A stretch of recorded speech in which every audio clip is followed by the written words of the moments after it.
Salam alaikum, bonjour à tous, Elias Dimzalen pour Islam Info pour un nouvel entretien. J'accueille aujourd'hui une personnalité d'exception, Karim Achoui, avocat émérite, formé au cabinet de Vergès. Il a défrayé la chronique, il est connu partout. Aujourd'hui, nous vous le présentons pour Islam Info. Karim Achoui, bonjour. Bonjour. Donc Karim Achoui, en ce moment même, vous faites l'actualité. Est-ce que vous pouvez vous présenter déjà? On va dire vous présenter à nos internautes et nos visionnautes. Alors, j'ai été avocat pendant 17 ans et c'est une première en France. J'ai été suspendu et radié la même année par des magistrats. D'accord. Si vous voulez, vous embrassez une profession qui est une profession de liberté et ce sont des magistrats qui estiment qu'ils doivent vous retirer votre autorisation d'exercice. Donc je compte dans les prochaines semaines, bien évidemment, récupérer cette robe qui m'a été soustraite de manière frauduleuse par une justice empruntée, une justice engagée, et pour laquelle j'ai décidé de confier ma vie entière maintenant pour défendre l'égalité des droits pour l'ensemble des musulmans de France. Très bien. Donc vous avez décidé de créer une ligue. Est-ce que vous pouvez nous en parler un petit peu plus? Écoutez, c'était quelques semaines avant le début du Ramadan. J'étais avec l'un de mes amis et nous évoquions la situation dramatique de ces femmes agressées ici et là en France parce qu'elles étaient porteuses d'un vêtement qui était en conformité avec leur engagement spirituel. Nous parlions aussi d'un certain nombre de personnes qui étaient discriminées dans leur travail, dans leur activité professionnelle, compte tenu de leur engagement spirituel, là encore. Et nous parlions enfin de tout ce traitement dramatique qui est conféré aux établissements publics français, relativement notamment à la loi du 15 mars 2004 qui interdit le port de signes ostentatoires dans les écoles publiques françaises. Et ce point commun à ce triptyque confessionnel, c'est l'islam. C'est-à-dire les musulmans de France, vous l'avez bien compris, sont aujourd'hui tiraillés, sont aujourd'hui rabaissés, sont aujourd'hui surtout stigmatisés comme étant finalement les véhicules d'une spiritualité qui est incompatible non seulement avec la démocratie, mais avec l'ordre public français. Comment se fait-il effectivement que des femmes décident, contra legem, de refuser d'appliquer une loi qu'elles estiment tout à fait inconstitutionnelle, car la problématique qui oppose aujourd'hui les femmes musulmanes, pour certaines qui ont décidé de porter le vêtement religieux qui leur convient, et c'est, j'ai envie de dire, pas aux législateurs, de considérer qu'il y a ce qu'on appelle un vêtement citoyen ou un vêtement citadin ou urbain, et que le législateur devrait encadrer juridiquement ce que l'on peut faire ou ce que l'on ne peut pas faire. Je rappellerai quand même à nos ministres à l'époque qui avaient conditionné, je pense notamment à M. Sarkozy et à d'autres, qui avaient participé activement dans ce combat anticlérical, ce combat anticonfessionnel, et qui avaient proposé que la religion musulmane stigmatisante, obscurantiste, viennent effectivement à l'encontre d'une république, et je reprendrai les mots extrêmement graves de certains commentateurs et provocateurs judiciaires, disant « la France, on l'aime ou on la quitte ». À Rome, tu fais comme les Romains. Finalement, ces phrases empoulées et empruntées ont une vocation très simple, c'est diviser la France, monter les Français contre d'autres Français, monter des Français en vertu d'un principe qui est la laïcité qu'aucun universitaire ne connaît, car la laïcité, comme vous le savez vraisemblablement, monsieur, c'est un concept qui émane de cercles de réflexion un peu obscurs, un peu feutrés, à partir duquel notamment des ministres d'éducation nationale successifs, que ce soit M. Châtel ou d'autres, ont considéré que l'islam de France était incompatible avec la mission de service public. Donc ce sont contre toutes ces dérives, je crois, aujourd'hui, qu'il faut manifester judiciairement notre réprobation. C'est là votre action, donc. Là, et c'est l'une des motivations qui nous a conduit à nous intéresser de manière vive et juridique à ces phénomènes qui sont extrêmement attentatoires aux libertés fondamentales. Alors concrètement, pour nos internautes et tous les gens qui nous regardent, comment ça va se passer? Je suis victime d'islamophobie. Alors je crois d'abord qu'il faut reprendre, comme on le dit souvent, au premier jour du monde. L'islamophobie, c'est un terme qui veut dire beaucoup et pas grand-chose. Moi je m'intéresse au texte et je m'intéresse à l'analyse juridique. L'islamophobie ou finalement l'appréhension de l'islam, ou en tout cas le dégoût de l'islam, ou en tout cas la maladie que pourrait représenter l'islam, si on voulait réfléchir à la sémantique des mots, eh bien, n'est pas quelque chose ou un concept qui est susceptible d'être poursuivi devant les juridictions. Car il est constitutionnellement prévu en France, n'est-ce pas, depuis la Ve République et la Constitution 4 mars 1958, que l'on peut, dans le cadre d'une liberté d'expression qui est protégée par l'article 10, notamment de la CEDH, exprimer sa plus vive critique à l'égard de l'islam, du catholicisme ou du judaïsme. Donc dire aujourd'hui je ne suis pas favorable à l'islam, ou je suis contre l'islam, ou je suis opposé à l'islam. C'est une opinion. C'est une opinion, ce n'est pas blasphématoire. D'ailleurs, le blasphème n'est pas pénalement poursuivi par les tribunaux français, mais c'est une opinion. Donc, si on devait être adepte de la sémantique, je dirais que ce sont des atteintes à une communauté de musulmans, du fait de leur appartenance à une religion. Donc on pourrait parler de musulmanophobie, on pourrait parler de d'autres termes, mais l'islamophobie telle que vous la présentez, dans son acception première, ça serait finalement de critiquer et contester finalement la confession d'un homme et d'une femme, parce que cette confession serait minoritaire dans une société comme celle de la France. Je rappellerai quand même, pour vos auditeurs ou vos spectateurs, que les musulmans de France, c'est la deuxième communauté en nombre après la communauté des Français de souche. Donc les musulmans, qu'ils soient 6 millions, 11 millions ou pour les plus optimistes 17 millions, c'est aujourd'hui la deuxième communauté de France. Donc il faudrait qu'elle se structure juridiquement, ce que nous essayons à la place qui est la nôtre de faire, et informer cette communauté qui est aujourd'hui parfaitement ancrée, respectueuse majoritairement de la République, dans laquelle ils s'inscrivent volontiers, des droits qui sont les leurs. Et je crois que ces droits-là ne peuvent plus être bafoués au gré des institutions et au gré des gouvernements qui se succèdent, qui se répètent et qui se ressemblent tant. Oui, effectivement, on voit qu'il y a une espèce de complicité entre les médias et les politiques qui font tout pour qu'une certaine frange de la population soit mise à l'index ou à la limite qu'ils deviennent tout simplement des citoyens de seconde zone, si je peux me permettre. Qu'est-ce que vous en pensez ? Alors, je n'ai pas votre compétence sur l'analyse sociologique, hein. Je reste vraiment sur le terrain du droit. Je constate aujourd'hui que aucune prudence oratoire, aucune prudence verbale n'est prise par les gouvernants.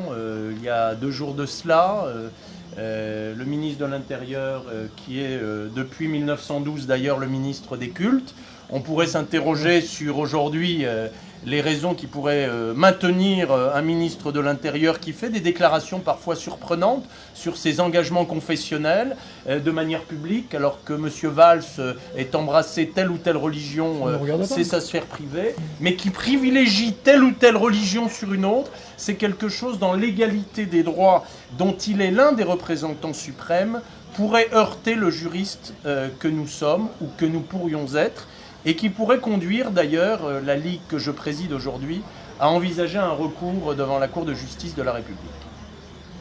D'accord. Votre Ligue s'est lancée aujourd'hui, pour entrer, on va dire, dans le technique. Si quelqu'un se sent visé par une atteinte, que ce soit par des insultes, on voit tous les jours des sœurs qui seront attaquées dans la rue, qui seront insultées, brimées. Oui. Comment on rentre en contact avec vous? Écoutez, vous prenez contact avec la Ligue qui est avant tout une association où aujourd'hui plus de 200 personnes, avocats et juristes, puisque ce sont les compétences minimum requises pour intégrer la Ligue.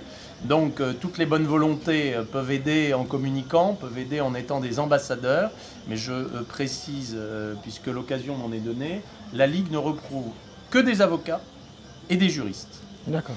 Donc vous entrez en contact, vous exposez les faits que vous dénoncez, et si nous estimons juridiquement que vous êtes victime d'un fait eu égard à votre appartenance à l'islam, eh bien nous engageons les poursuites judiciaires qui se doivent pour justement réparer le trouble ou le préjudice que vous, à titre personnel, subissez et que la communauté musulmane dans sa globalité pourrait ressentir comme ayant troublé gravement sa réflexion. Et cela partout en France? En France, en Belgique, en Suisse. Et nous serons dans quelques temps dans d'autres pays. Nous sommes également en Angleterre, aux États-Unis. Je l'espère dans le bassin méditerranéen que représentent l'Algérie, le Maroc et la Tunisie. Et nous essayons de grandir. Nous sommes dans une période d'expansion. Donc fantastique projet. Apparemment, j'ai entendu dire que tout ça serait gratuit. Alors, je ne suis pas là pour communiquer sur, oui, on aimerait le savoir, pour un aspect marketing ou commercial. Je dis que les membres de la Ligue agissent de manière bénévole. D'accord. Partant de là, il ne s'agit pas de faire une publicité mensongère. Si l'affaire que vous dénoncez s'inscrit dans le cadre de notre charte, c'est-à-dire vous êtes victime dans votre chair, vous êtes victime dans votre réflexion spirituelle ou dans l'exercice de votre spiritualité, la Ligue de défense judiciaire des musulmans met à votre disposition un ou des avocats, un ou des juristes, de manière tout à fait gracieuse, que les choses soient entendues. D'accord, c'est une petite révolution dans le monde des associations. Hein, aujourd'hui, pour compléter votre question, la Ligue de défense judiciaire des musulmans en France, c'est le plus gros cabinet français sur le marché. En termes de nombre, en termes de qualité et en termes de compétences, c'est le plus gros cabinet d'avocats français sur le marché. D'accord. Alors permettez-moi de me faire l'écho de certaines critiques, hein, puisque vous n'y échapperez pas. On nous dit qu'il existe d'autres associations. Il existe par exemple le CRI, AD2L pour les sœurs, l'appel du 11 mars, que sais-je encore. Pourquoi une nouvelle association? Le plus, est-ce que vous pouvez nous expliquer cela? Écoutez, quand vous décidez de vous engager, il y a l'engagement politique et il y a ce que l'on appelait, il y a 50 ans de cela, le sacerdoce, qui faisait que certains s'engageaient vers la médecine, vers les lettres, vers l'engagement spirituel. Nous appelions ça, dans une époque certes révolue mais pas obsolète, le sacerdoce. Donc il ne faut pas chercher les racines profondes qui peuvent conduire les uns ou les autres à s'engager dans une voie dès l'instant où cette voie est profitable, erga omnes pour tous. Donc aujourd'hui, je serai shakespearien, parce qu'il ne faut pas oublier ceux qui nous ont si souvent motivés. Je préfère que la réflexion qui m'a animé, qui m'a motivé, reste certes incomprise par beaucoup d'entre vous, plutôt que passer mon temps et ma vie à me justifier. J'aimerais revenir un petit peu sur les cas précis que sont le cas du voile qui est interdit maintenant partout, dans les écoles, pour les mères, pour les nounous. Le cas aussi des sœurs qui portent le niqab, comme on l'appelle aujourd'hui. Quelle est votre opinion sur le sujet, personnel si j'ose dire, et après on va dire d'un point de vue juridique? Alors, il me paraît nécessaire de préciser la législation en vigueur. Vous avez, pour simplifier, deux lois. Vous avez la loi du 15 mars 2004 qui fait interdiction aux élèves de la 6e à la terminale de porter un signe ostentatoire qui vienne manifester l'opinion religieuse de l'élève, de l'étudiant ou de l'étudiante.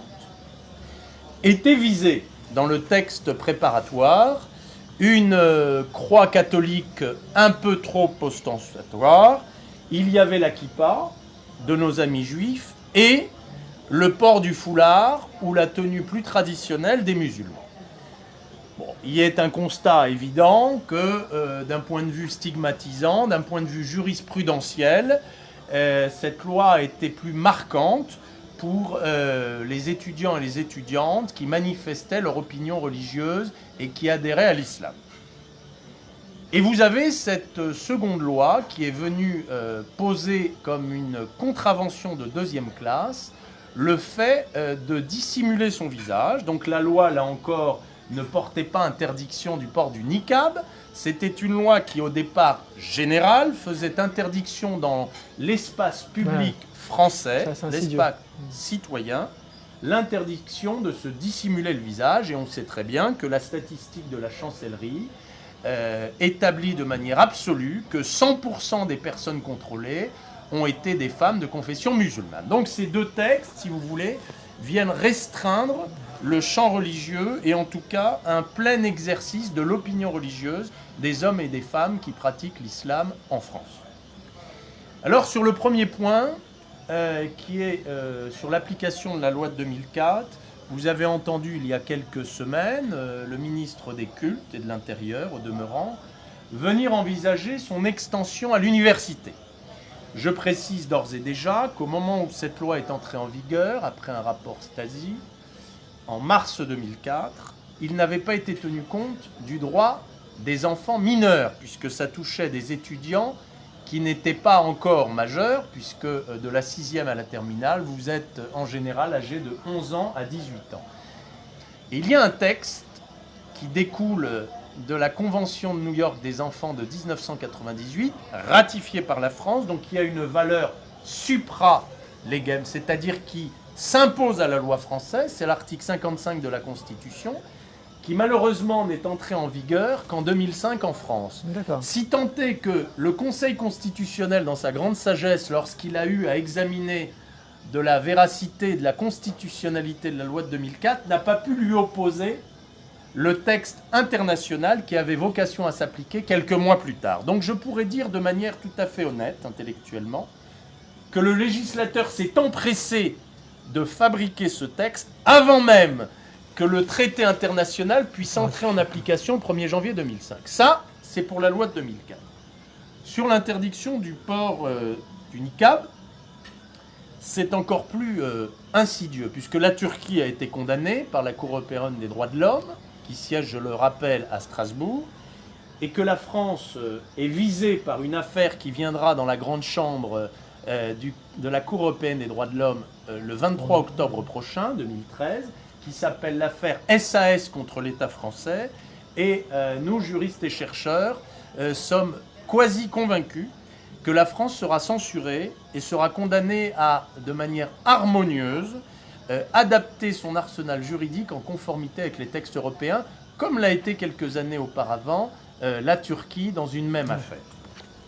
Donc, il y a 2 ans, je rappellerai que la France a été condamnée par l'Europe pour son application tout à fait illégale des gardes à vue, avec l'absence d'avocat. Ouais. Et là, je suis de ceux qui pensons que dans quelques semaines maintenant, la France sera condamnée par la Cour européenne des droits de l'homme à harmoniser son texte relatif à l'interdiction du port du niqab dans l'espace urbain et dans l'espace public français, pour se mettre en conformité avec les dispositions de l'article 9 de la CEDH sur la liberté de conscience. Si elle est saisie par une sœur en niqab ou une sœur de 15 ans qui va au lycée avec son voile, comment réagit-elle? Elle l'aide? Écoutez, nous engagerons la procédure devant le tribunal administratif. Vous savez qu'il doit y avoir une conciliation. Il y a tout un protocole qui est imposé dans l'application pure de la loi du 15 mars 2004. Il y a une conciliation. Les parties doivent trouver un terrain d'entente pour éviter l'exclusion qui est la sanction suprême que pourrait prononcer le chef d'établissement. Et puis, si par malheur, je dis bien si par malheur, le chef d'établissement refuse de voir dans l'engagement spirituel de cette étudiante, même si elle est mineure, et en protection des droits de l'enfant prévus par les textes internationaux ratifiés par la France et entrés en vigueur le 1er janvier 2005, nous exercerons les recours administratifs, puisque c'est devant le tribunal administratif que pourrons combattre. De la même manière, si une sœur en niqab venait à être contrôlée, verbalisée, nous l'inviterions à contester devant le tribunal de police, voire devant la Cour de cassation, puisqu'il n'y a pas d'appel possible, le fondement même et l'inconstitutionnalité du procès verbal qui lui serait remis par l'agent de police judiciaire, et ce, par le biais notamment d'une QPC, question prioritaire de constitutionnalité. Bon, c'est toute une cuisine juridique sur laquelle on peut effectivement assister ce type de personnes qui pourraient nous saisir. Alors on a bien compris, les musulmans sont victimes de lois discriminantes, discriminatoires, liberticides. Mais souvent, on les voit timorés, quasiment légalistes pour être légalistes, quand ce n'est pas carrément des cas de complicité pour nos soi-disant représentants. Je pense aux femmes qui portent le niqab et qui rentrent dans une insoumission et qui essayent de faire vivre leur liberté malgré ces textes. Vous m'avez parlé d'un cas qui m'a bouleversé, le cas des témoins de Jéhovah. Est-ce que vous pouvez en parler à nos visionnautes pour leur montrer que d'autres ont été dans l'illégalité, mais pourtant ça ne les a pas freinés dans leur combat? Oui, effectivement, dans les années 2000, j'avais décidé de m'intéresser aux mouvements religieux minoritaires. Les témoins de Jéhovah étaient à l'époque, d'après la statistique du ministère des Cultes, 265 000.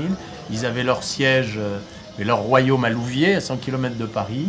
Et ils étaient victimes de deux dispositions législatives extrêmement perturbantes, puisque la première, leur insoumission à l'égard du service national, les exposait à des sanctions pénales qui les conduisaient à des peines d'emprisonnement d'1 année ferme, parce qu'ils refusaient de porter l'uniforme, ils refusaient de porter les armes. Et deuxièmement, on leur refusait le statut d'association cultuelle tel que prévu par la loi de 1905, qui traitait notamment de l'Église catholique, protestante et juive, et dont l'islam avait été exclu d'ailleurs de la loi de 1905. Et nous avions à traiter de la différence de système fiscal, de frottement fiscal dans les dons et legs. Et je dois dire que quand nous rencontrions ces adeptes, puisque c'était des adeptes, des témoins de Jéhovah, nous leur avions demandé de relever la tête et de se réveiller. Et donc ils avaient décidé de distribuer 2 journaux, le premier La Tour de Garde et le deuxième Réveillez-vous, pour motiver les différents adeptes de l'Association des témoins de Jéhovah de France et résister de manière juridictionnelle aux différentes contraintes législatives qui leur étaient imposées.